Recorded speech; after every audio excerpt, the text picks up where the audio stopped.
அரசியல் பிரபலமா வந்துட்டு இருக்காரு. அப்ப அவரு இந்த மாதிரி கண்டனங்கள் தெரிவிக்கணும் இல்லையா? நீங்க விஜயை பற்றி நல்லா அறிஞ்சவங்க, என்ன மாதிரி நினைக்கிறீங்க? விஜய் அவர்கள் கருத்து சொல்லத அது அவருடைய தனிப்பட்ட விஷயம். அவருடைய கட்சி கொள்கை கோட்பாடு என்னன்னு நம்ம அது அவரு அறிந்து இது மூலமா என்ன பின்விளைவு வரும்னு அவர் யோசனை பண்ணி செய்யக்கூடிய விஷயம். விஜய் மாதிரி உள்ள பிரபலங்கள் இன்னும் இதற்கு கோரிக்கை கொடுத்தால், கண்டனம் தெரிவித்தால் இன்னும் பெரிய அவேர்னஸ் உருவாகும் என்பது என்னுடைய கருத்து. கட்சிகள் விஜய் பெருசாட்டே நினைக்க மாட்டாங்க. விஜயா அவ்வளவுதான் அப்படி சொல்லிட்டு ஒரு மாதிரி எல்லாம் பேசிட்டு இருக்காங்க. நன்கு அறிந்தவர் விஜய் பற்றி என்ன மாதிரி இருக்கும் அடுத்த கட்டம்? விஜய் இப்போ ஒரு நமது தமிழ்நாட்டை பொறுத்த மட்டில் ஒரு புதிய சக்தி தேவைப்படுகிறது. ஒரு புது எனர்ஜி, ஒரு புது பிளட் தேவைப்படுது. அந்த வகையில விஜய் ஒரு புது பிளட் யங்ஸ்டர்ஸ் அவருக்காக தீவிரமா இறங்கி வேலை பார்க்குறாங்க. ஒரு நடுநிலை ஓட்டுகள் அவருக்கு கண்டிப்பா வரும்.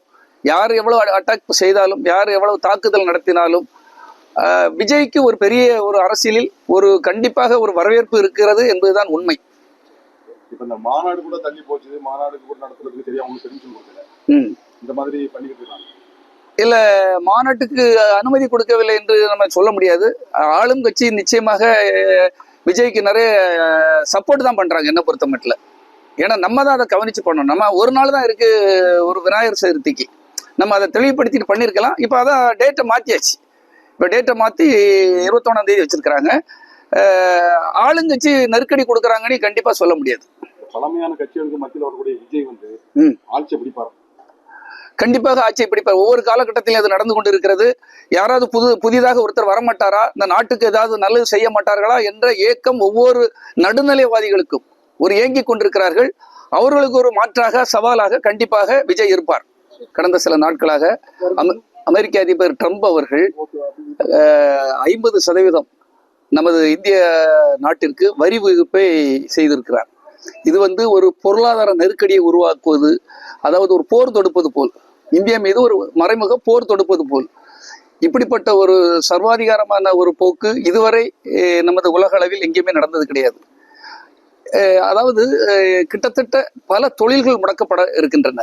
கிட்டத்தட்ட 1.5 லட்சம் கோடிகள் இதனால் முடங்க வாய்ப்பு இருப்பதாக புள்ளி விவரங்கள் தெரிவிக்கப்படுகிறது. பல லட்சக்கணக்கானவருக்கு வேலை வாய்ப்புகள் இழப்பார்கள் என்று கருத்து தெரிவித்துக் கொண்டிருக்கிறார்கள். இந்த நேரத்தில் நாம் என்ன செய்ய வேண்டும் என்றால், மீண்டும் ஒரு சுதேசி இயக்கம் வேண்டும். நமது உள்நாட்டு பொருட்களை அவர்கள் எப்படி நமது பொருட்களுக்கு வரி விதிக்கிறார்களோ, நம்மளுடைய தேசத்து பொருட்களை நாம் வாங்க வேண்டும்.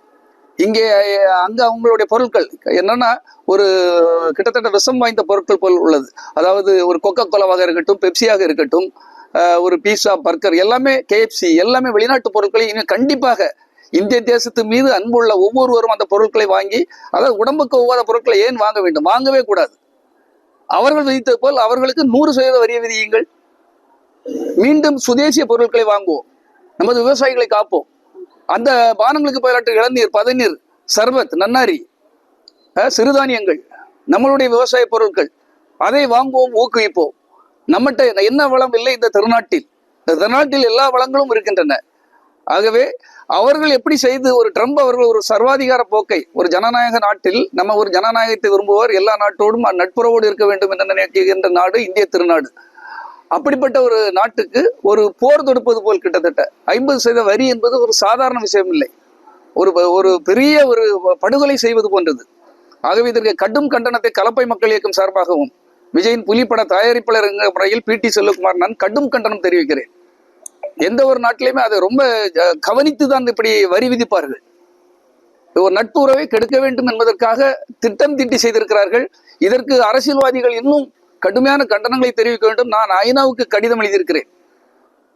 ஒரு சம்பந்தம் இல்லாமல் ஒரு அமைதியான ஒரு ஜனநாயக நாட்டிற்கு விதித்த ஒரு பெரிய போர் பிரகடனம் என்றே நான் தெரிவித்திருக்கிறேன். ஆகவே எல்லா அரசியல்வாதிகளும் இந்த விஷயத்தில் ஒன்று கூடி நமது திருநாட்டிற்கு ஏற்பட்ட இந்த இழுக்கை போக்க போராட வேண்டும் என்பது என்னுடைய தாழ்மையான கருத்து.